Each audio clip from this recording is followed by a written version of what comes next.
Blwyddyn. A cymdeithasu gyda ffrindiau. Dwi'n mwynhau bod gyda fy ffrindiau heddiw.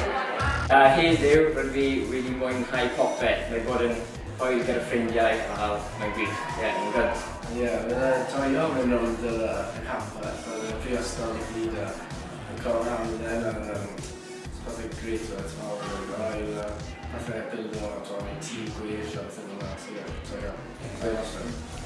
Dwi wedi mwynhau dod i'n nabod dosbarth gyfresu fi a dod i'n nabod ffrindiau newydd. Dwi wedi mwynhau cael cyfle i siarad Cymraeg gyda ffrindiau.